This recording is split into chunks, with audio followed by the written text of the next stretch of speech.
shouted by my father, so I'm out of the closet now. No problem. Thank you for that. So today we're going to talk about gender norms and sexual diversity in a heteronormative school environment. This morning I will tell you more about the heteronorm and the heteronormativity and the gender norms in a more broader concept. And this afternoon, my colleague Kai Poelman in the back will tell you more about the link with the school environment and how it affects LGBT people, lesbian, gay, bisexual and transgender people in the school environment and how it influences possible dropouts at school. But since it's a quite new concept, I think for most people here, I'm just giving an introduction, a broad introduction on gender norms and heteronormativity. And to start with that, I first want to get to know you a little bit better, just to know where everybody sits. Where are you from? So, are there a lot of people from Belgium here, I think? Just raise your hands, yes. And then we have Latvia, I heard. Over there, okay, good. And then, which were the other countries? Romania, okay, over there. And? Croatia. Croatia, okay. Then just I know. And you're all from a school environment, I suppose. Are there other organizations here today? Healthcare organizations? Sylvia, okay, thank you. Very well, so then I just know you a little bit. Before we get started, I want to give you a small riddle. If you already know the riddle, please don't ruin it for your colleagues here today. Just keep the answer to yourself so everybody can think of the answers themselves. I will read it to you. So, a van driver whistles to a nurse on the street, then swerves to miss a parked car and crashes into a young boy and his father who are driving to school. The father dies at the scene. The boy is transported to the hospital, taken immediately into surgery. But the surgeon steps out of the operating room and says, "I can't operate this boy, he is my son." Okay. I saw a few people smiling and just thinking, how can I make sense of this story? So, one of the first questions probably that come to mind is, how can the boy be the surgeon's son?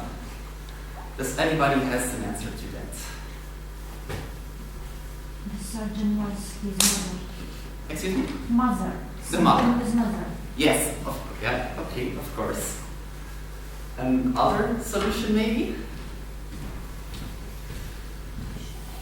There are two possible solutions to the riddle.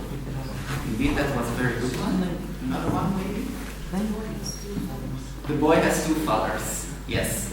So that immediately stated the two things that we are going to discuss today. It's on the one hand, heteronormativity, so we don't automatically think that a son or a child can have two fathers, although we all know that in some countries, in some cultures, it's perfectly possible that two fathers have a child. On the other hand, I was very glad that you said a surgeon can also be a woman, because most of the time when I do this exercise, a lot of people don't really think firsthand to that solution. They think, well, most of the time when I do this in a group, more people think first of the solution of two fathers having a child than thinking of a woman being a surgeon. So I'm just wondering who was thinking first of the solution two men having a child? Just raise your hand. That was the first thought, two people? And who was thinking first, well, a surgeon can be a woman, so she should be a woman. Okay, most of you. Okay, interesting. So maybe this is also a little bit the cultural differences that we see here. Very glad that we see that, because most of the time, like I said, in Belgium when I do this, it's most of the time people think rather in terms of two fathers having a child, then it's more difficult practically for our mind here in Belgium to grab the concept that a woman can be a surgeon. Quite strange, I think, but still, it's something I discovered. I was yes, about the solution of adoption. Yeah. But but my mind was not that fast. So I was glad to hear my colleague telling that there were two forms. Yes, okay, thank you. Okay, perfect. There's another question that we can ask when we read the riddle. Maybe I just go back to the riddle once more. So, a van driver whistles to a nurse on the street, then swerves to miss a parked car and crashes into a young boy and his father who are driving to school. The second question we can ask is also in the first part of the riddle. Can somebody see it? A nurse? Excuse me? A nurse, yes. So what's exactly the question that we can ask ourselves? So mothers?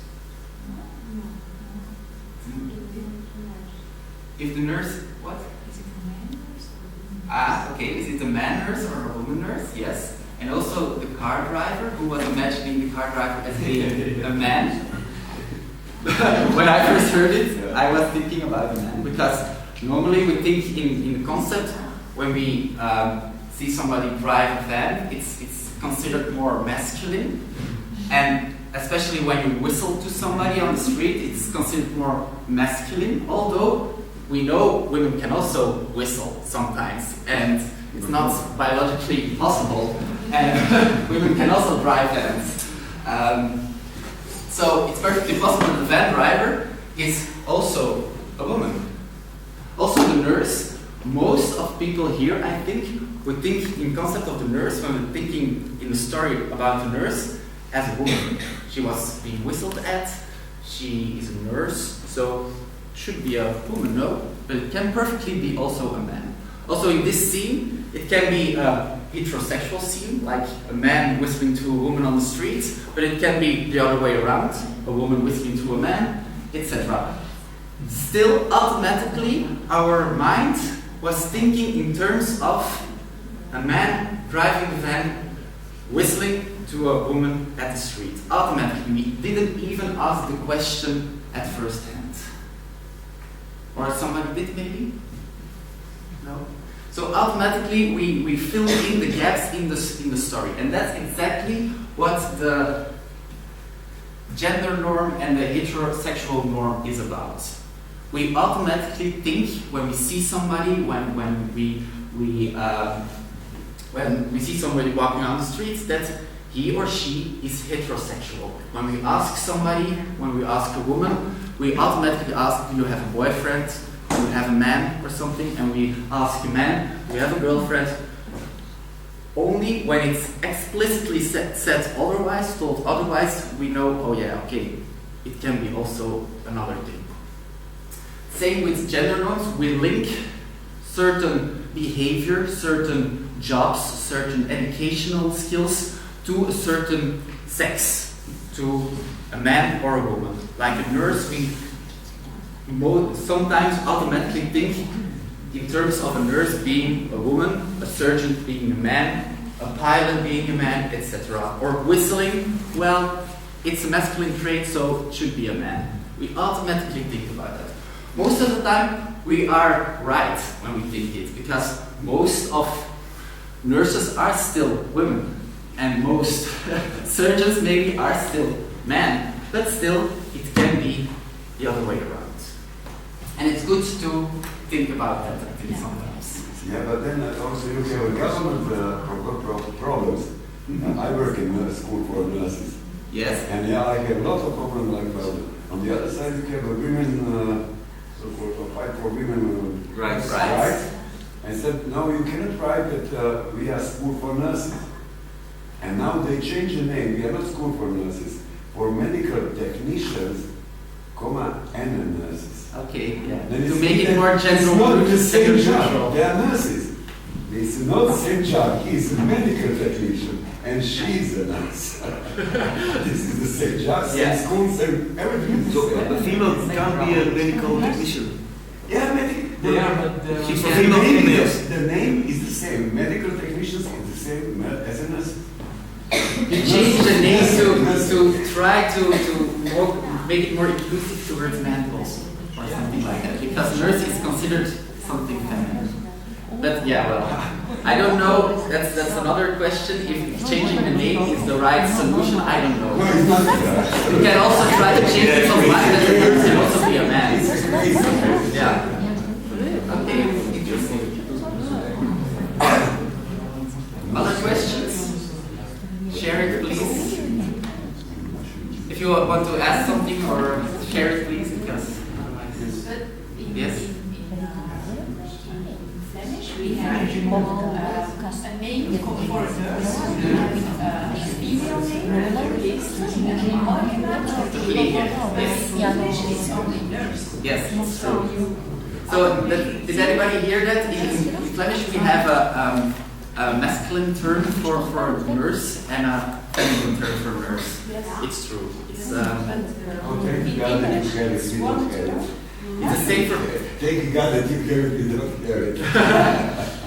So we have some languageal barriers there. So that's quite difficult sometimes. But even in Dutch, we also have terms that are for both. And okay. So we spoke a little bit about sex and about gender. So there are two definitions that we have to make clear before going further.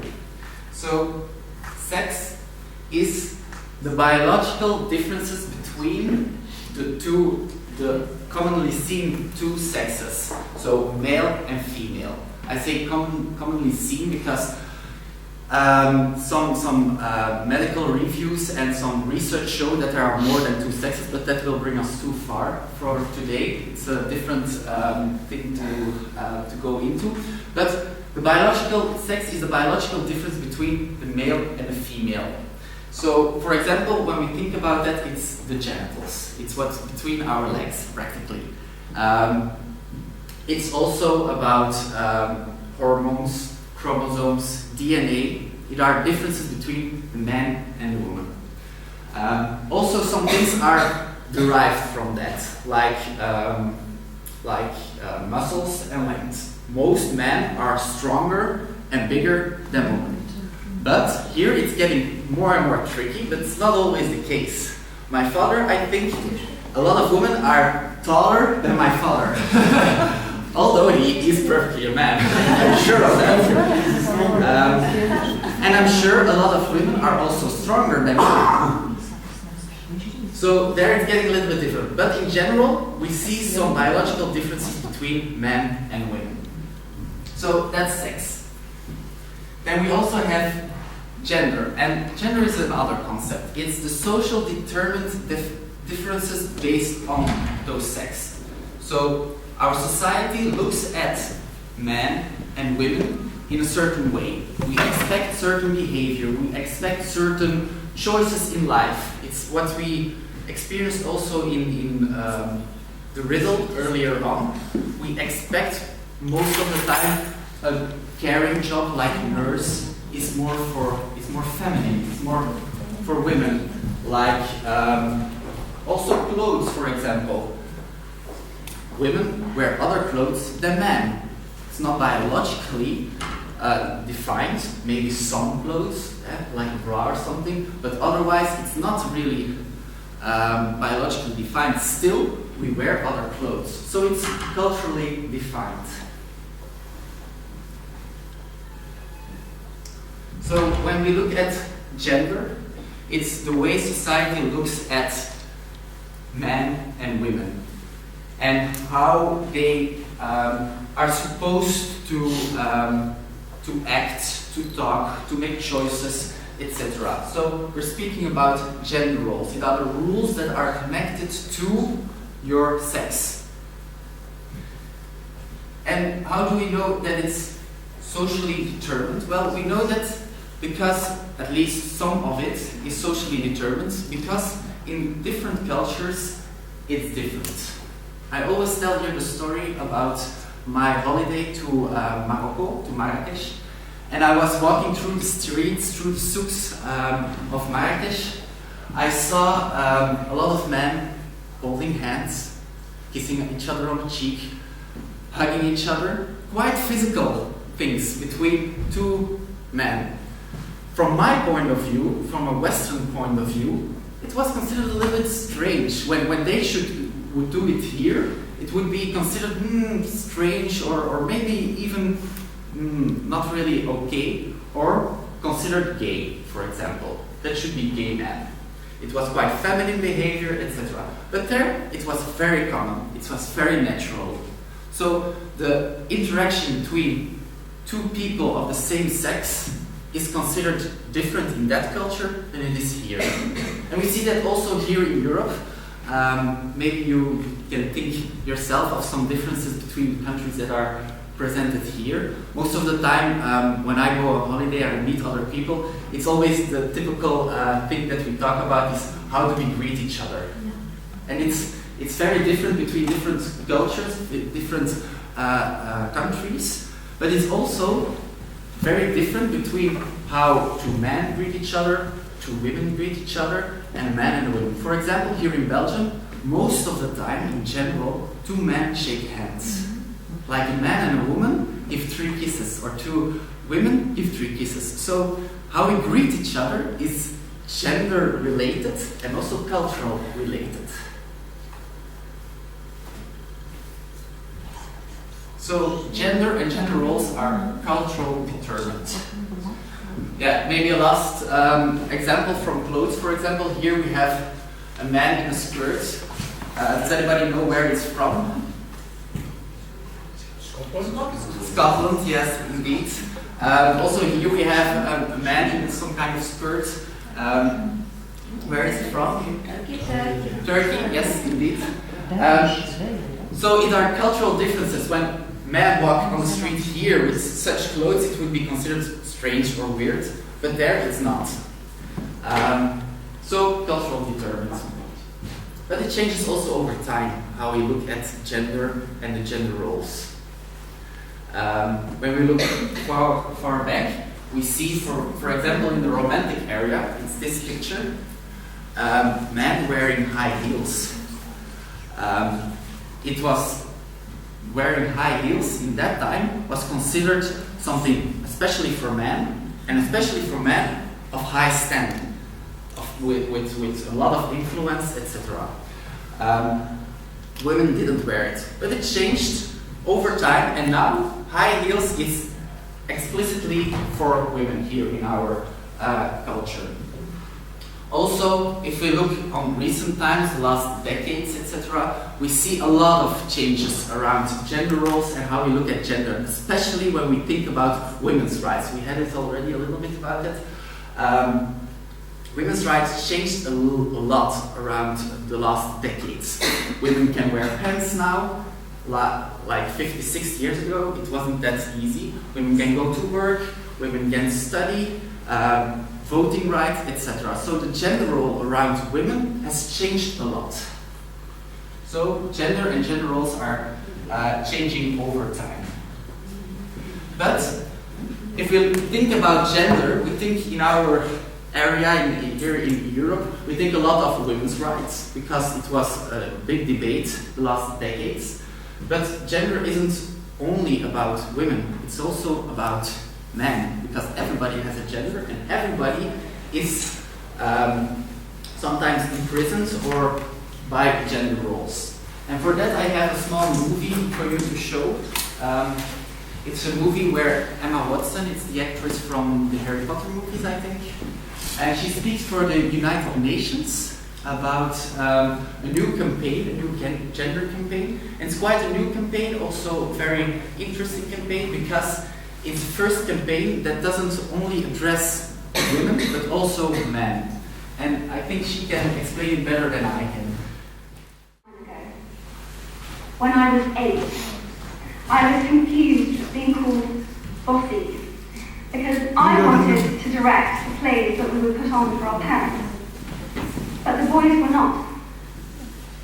When at 14, I started to be sexualized by certain elements of the media. When at 15, my girlfriends started dropping out of their beloved sports teams because they didn't want to appear muscly.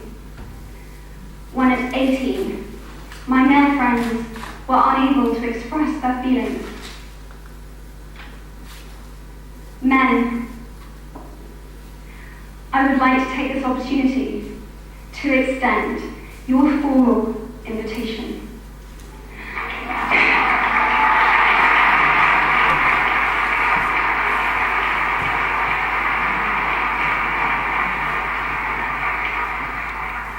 Gender equality is your issue too. Because to date, I've seen my father's role as a parent being valued less by society, despite my needing his presence as a child as much as my mother's. I've seen young men suffering from mental illness, unable to ask for help, for fear it would make them less of a man, or less of a man. In fact, in the UK, suicide is the biggest killer of men between 20 to 49, eclipsing road accidents, cancer, and coronary heart disease. I've seen men made fragile and insecure by a distorted sense of what constitutes male success. Men don't have the benefits of equality either. We don't often talk about men being imprisoned by gender stereotypes, but I can see that they are, and that when they are free, things will change for women as a natural consequence. If men don't have to be aggressive in order to be accepted, women won't feel compelled to be submissive. If men don't have to control, women won't have to be controlled.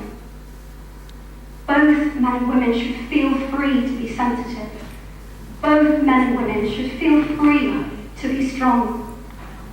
It is time that we all perceive gender on a spectrum instead of two sets of opposing ideals. If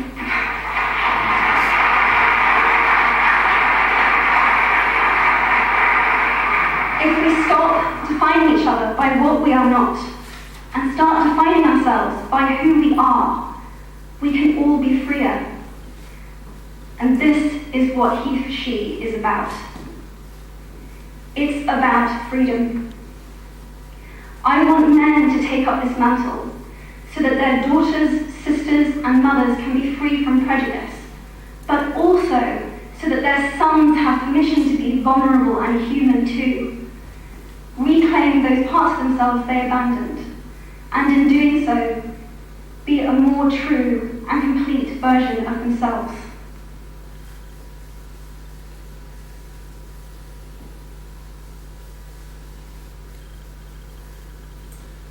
So, back to the story. So, gender and gender roles are not only there for women, although it's a big problem, and there is still some problems with women's rights, etc., and with equality from women.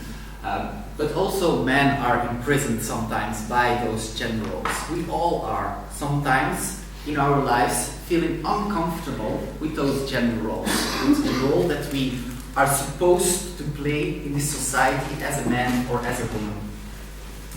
That's so for men, that's so for women, but for some people it's even more a problem. And then we see gender on a spectrum. So we have, if we see it on such a scale, we can see on the one hand side the Rambo stereotype man who likes shooting and ripping people apart, etc. is very masculine. And on the other hand, we have the very feminine woman like I don't know, Britney Spears or like the doll, how you call it, Barbie, for example. So you have those two opposite sides, but not everybody is feeling comfortable in that stereotype role that we have of men and women. And some people just divert a little bit from that sometimes, some people a little bit more. And for other people, because it's a whole continuum, it's very difficult. Because some people, and then I'm speaking about transgender people, for example, who are really not feeling comfortable in the male role or in the female role, or feeling uncomfortable in the sex that they were born in. And then they just feel like, I'm born as a man, but I feel like a woman. Or the other way around. So for those people, it's even more difficult. But in the end, gender roles are difficult sometimes, not always for everybody of us. And then I get the question, well, Sam, it's true what you say, and it's culturally defined and changed over time, but here we did a long road. Okay, last decade for women's rights we did a lot, and now it's not that much of a problem. There are some small things we still have to work on, but it's not that a problem. Well, let's see what we see in society. So this is a picture, a commercial from a few decades ago. I don't think you see this a lot nowadays, or maybe, but you see here the women leaning onto the broad shoulders of the man, of course wearing a wedding ring, with makeup, smiling, and then, of course, the text side of it, the chef, the machine there, does everything but cook. That's what wives are for. So this is quite about the gender norms that we talked about, and also about the heteronormativity that we talked about. Let's look at what we can find nowadays in our society. For example, before we are born, we are color-coded. We know if we're going to have a girl, if we're going to have a boy, we know exactly which color to buy. It's not linked to our hair color or it doesn't fit well with our eye color. No, it just fits with our genitals. And of course, it's not only the color, but it's also the word that's on it. Here it says sweet, and there it's tough, of course. And it must have this part on the hair. Excuse me? And the boys or girls must have this, depends on the... Yeah, does it match with the hair or the hair color? Oh, yeah, of course. I had and nowadays, especially in this period of time with all the holidays coming up and the presents that we give to our children, etc., they can choose their own toys in the brochures, and of course the girls, they get the vacuum cleaners and the toys to work at home to clean, etc. For boys, not so much. And of course the boys, I don't have a picture of that, they have the pistols and they have the cars to drive with and so on. Oh yeah, the hammer, the working tools, etc. And of course, everything is color-coded. Pink for the girls, blue for the boys. And congratulations, woman, you can also write now. I didn't know it was so difficult for you earlier on, but now I'm happy that there is a big for you. So now you can write. And of course, if you forget how different we all are, we can read a book and we can learn how different we actually are. That's even weird that we live on the same planet, because men are from Mars and women are from Venus. Also color-coded. And if you can't read, you can just look at pictures and you see exactly which role is supposed to be, which social role you are supposed to be in this society. So the man on top and the woman, of course, beneath it. And if you want to order a Coke, a drink, a very simple Coke, try not to mix it up, because there is drinks for men and drinks for women. Of course, the drinks for men are considered quite tough with a helmet, etc. And the drinks for girls are very pink, girly, chatty, and short skirts and high heels. And now, also for men, congratulations, there is now yogurt for you, of course with a tough black color. And try not to burn your teeth with the women's toothpaste, because now there is also toothpaste for men. Be careful with that. And if you want to buy a snack or something, although it's apparently the same, just be sure and follow the color codes. Then you're actually absolutely sure. So, is gender totally arranged now in our society? Well, I dare you to watch this evening to the television, just with your gender glasses on, and you will learn not only what to buy, but also how to behave and what to like and dislike in our society. Okay. So, are gender roles and gender stereotypes always a problem? Of course not. A lot of people feel most of the time quite comfortable in those gender roles, gender stereotypes. Not always. I believe that almost everybody, in some point in their life, feels sometimes difficulties with those gender roles. But some people have more problems with it.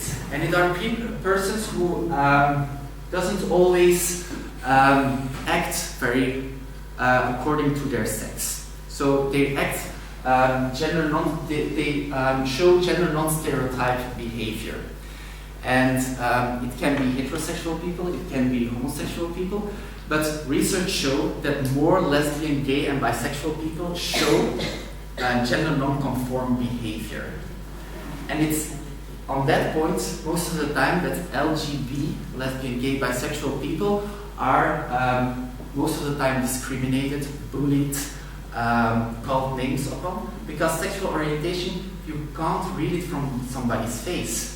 Most of the time, when you see a man and he's acting a little bit feminine, then you think, oh, he probably is gay. Or a woman who is acting a little bit masculine, oh, she's probably lesbian. It's not always the case, but the point is that we, most of the time, don't discriminate people based on their sexual orientation because we don't know it unless they tell you so, or you're in somebody's bathroom with them, but otherwise you don't really know.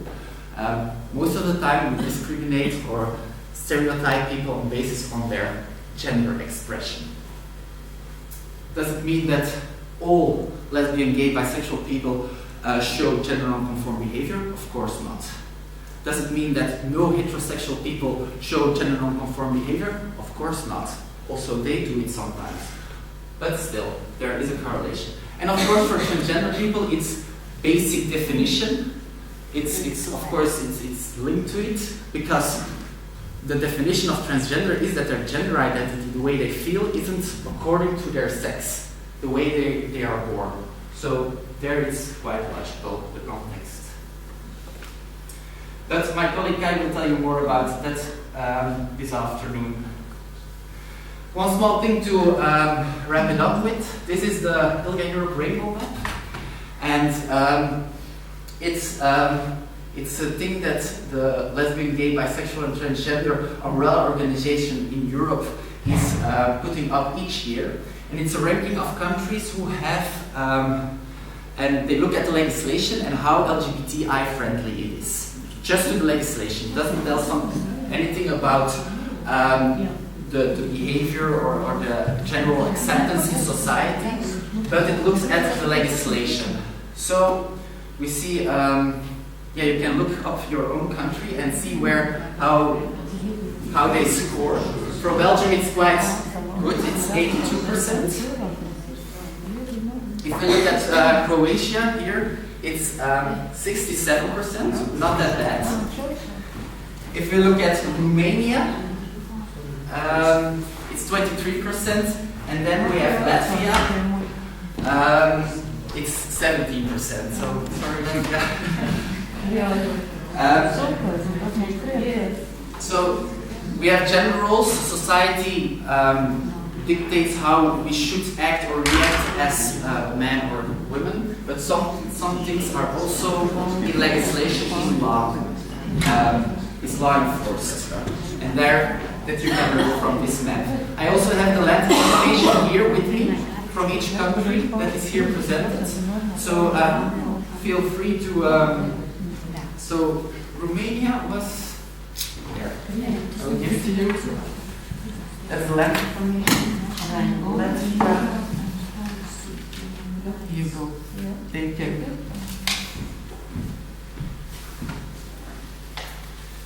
Belgium, I'll give it here. And Croatia also have 2 for you. So that was practically the end of my presentation. This afternoon, my colleague will make the link from gender normativity and heterosexual normativity to the school environment and how it can influence dropouts at school. So if you have any more questions, please ask me now, or I will be also here at lunchtime and this afternoon. So don't hesitate to ask. I just wanted to add something. Last week there was a debate on television between some political scientists, a moderator, and there was a bishop, and somebody wrote a book about happiness. And the issue was that the bishop said that he made a point that being happy in a family in Belgium, the happiness comes from the children. And he was talking about the family constitution, the normal mainstream. So this political scientist guy, who is also gay, made the bishop the defense of the fact that there are also other families and even singles who can also be happy even without having children. Because nobody ever says something about bishops who talk about happiness and being free. And so Okay. it was very good of this guy that he said, hey, bishop, he did it in a very subtle way, but Yeah. just gave for us.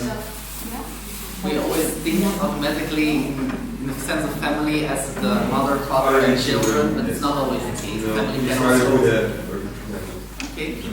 Nice. I Thank believe you. that the Catholic Church has a big influence still in Belgium, even when you find a job. Yeah. Even it's not important anymore, less important than it used to be, but it has a big impact still. I can imagine, of course. Yeah. You chose the results, but this means how Belgium as community.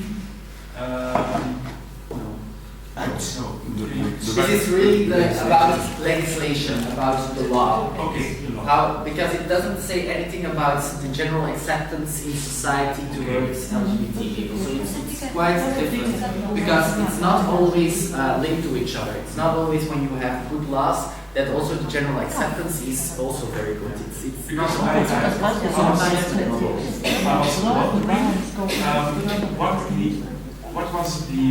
what is the influence from different cultures in Belgium? Okay. Olivier was talking about Catholicism, but we also have other religions, different cultures, and they have other writings. other writings. Yeah. But that's not As you can see here at the map, unless it's already came into legislation, but I don't think so. But indeed, that's something you have to be aware of. That's different cultures and how they look at gender diversity, sexual diversity. Yeah, you have to take into consideration when it's true. Other questions or thoughts? No?